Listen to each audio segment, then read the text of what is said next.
Hi, this is Ricky Ma. I'm a lecturer on financial management subjects in Hong Kong and China. Now let's share how to prepare for the P4 exam in December 2014.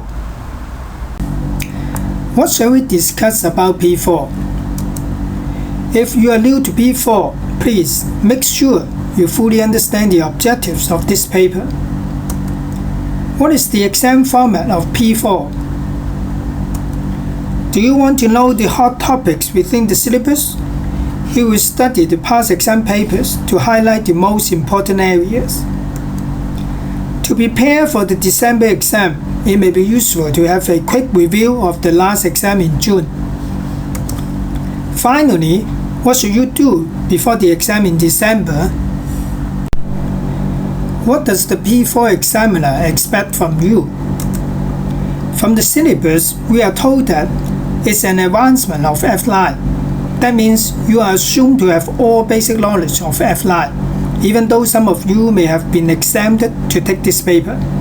No matter what, please study the syllabus of F-line again. For P4, you are assumed to be a senior financial executive or financial advisor. You can imagine the much higher job requirements. You are required to demonstrate an integrated knowledge of the subject. The questions in P4 will not only relate to one topic, but always a combination of various issues. In particular, you are not told what you should do. Instead, you should analyze the question by yourself and consider the most appropriate solution.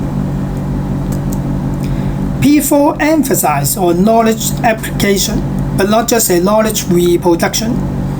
The questions are more dynamic and less straightforward. Studying P4, in my opinion, understanding is more important than memorizing. Another very important issue is you'll be required to present the answers in a formal way. For example, a report, a memorandum, etc. You'll get 4 professional marks accordingly. What is the exam format of P4? This is a 3-hour paper divided into 2 sections. There's only one compulsory question in Section A with 50 marks, including 4 professional marks for your presentation. Normally, it covers more than one technical topics within the core areas of the syllabus under a hypothetical case. You are required to analyze the case in detail, identify the problem issues, and recommend the most appropriate action. Your answer should be supported by adequate financial analysis. It's very time-consuming indeed, so watch the clock and make sure not running out of time. In Section B, you have a choice, 2 out of 3 shorter questions, each of 25 marks. Usually they cover a single topic, both computation and discussion.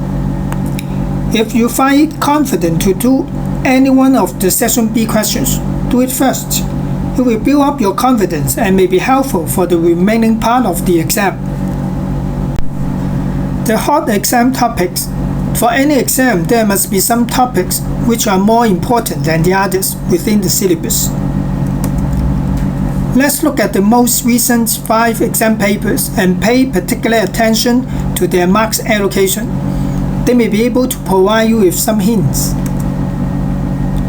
From this columnar table, the first thing drawing your attention may be the total mark, which is not 100. Why? Because there's one question of 25 marks in Section B will not be answered by you. Before June 2013, the short questions in Section B are 20 marks each only. In this analysis, you will find that nearly all topics in the syllabus were covered in the exam.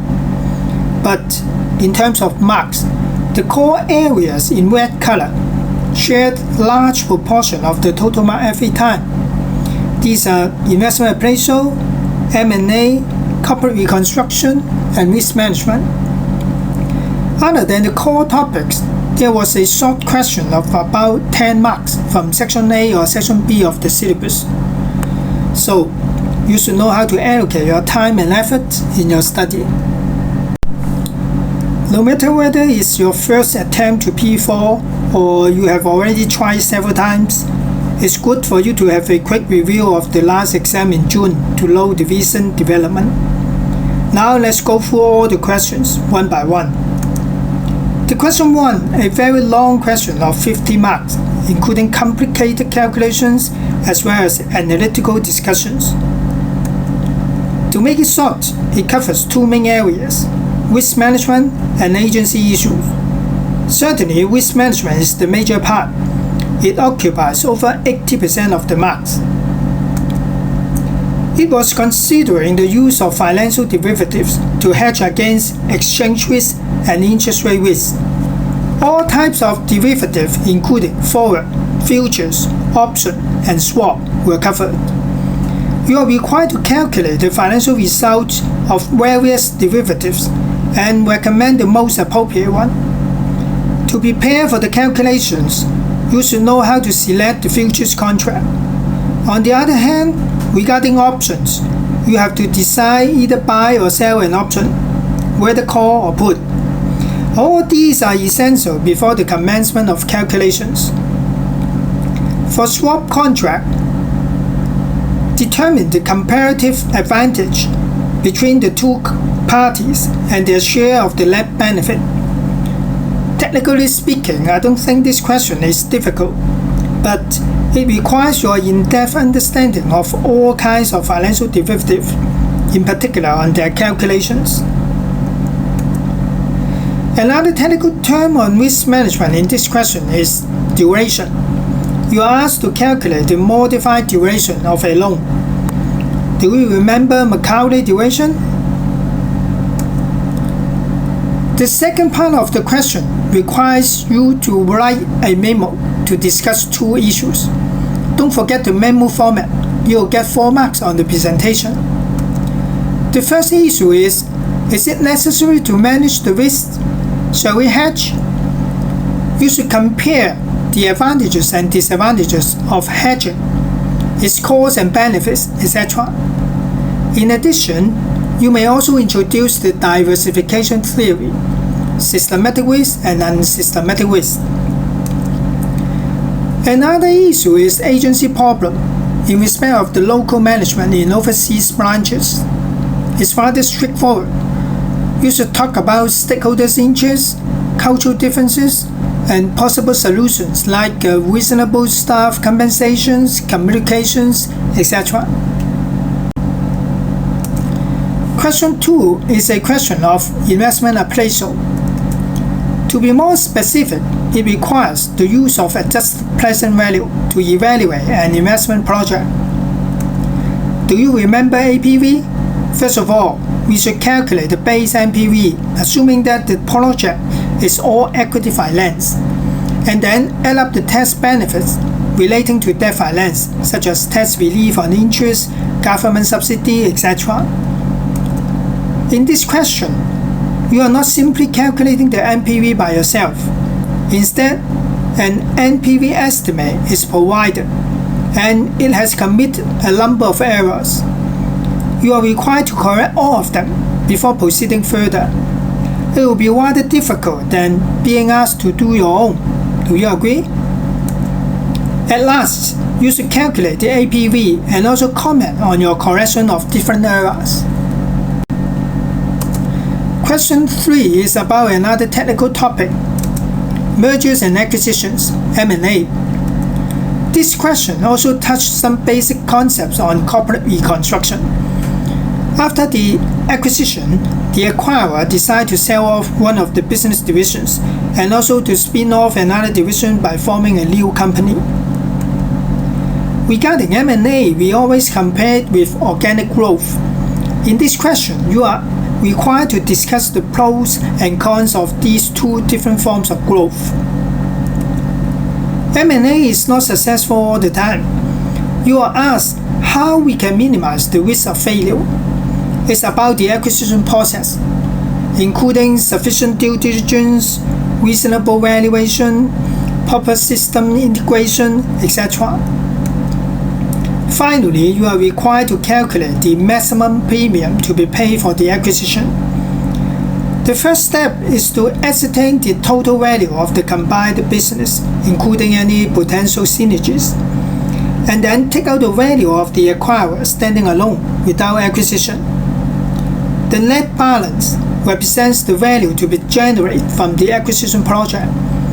If we assume that the acquirer does not share any benefit of the synergies, this is the maximum amount to be paid to the shareholders of the target company. The last question is not easy at all, in my opinion. It's fully discursive on a technical concept. This question is about option pricing theory. You should have a very clear understanding of the basic principles. Otherwise, don't select this question. Two different aspects. One is real options for investment project. The other is its application on equity value. Regarding investment appraisal, a project will have a high value if we have an option to change our decision when necessary. Why? It is because the option will make us become more flexible and be able to minimize our risk. On equity value, if traditional valuation methods are not applicable, option pricing is an alternative. We should define the relationship between equity holders and debt holders in the position of either an option buyer or option seller. The last part of this question relates to BSOP model. You should briefly discuss the basic principles of BSOP. Do you remember the 5 variables? They are underlying asset value, exercise price, risk-free rate, volatility, and time to expiry. In addition, you are required to explain one of the risk factors, rigor. To sum up, the P4 June exam, overall speaking, is not very difficult in the sense of the hypothetical cases. Many students did not know how to answer the questions, not because they didn't have the required technical knowledge, but because they could not fully understand the cases. Although I may not say that the cases are simple, I will find them not difficult to understand by the students. In general, I feel that the P4 questions have been placing more emphasis on the technical side recently. So, make sure that you are conversant with all technical calculations and their theories behind. What should we do before the exam in December? First of all, study the whole syllabus with good understanding. Don't skip anyone if possible, because they are all interrelated. Secondly, sharpen your exam skills. Doing more exercise under the exam condition. Always keep the time. It does help. In the June exam, you could have found that there are plenty of calculations required. It's not enough for you just to know how to do it, but you have to do it quickly. People always say that financial management is a computational subject. You may not be wrong.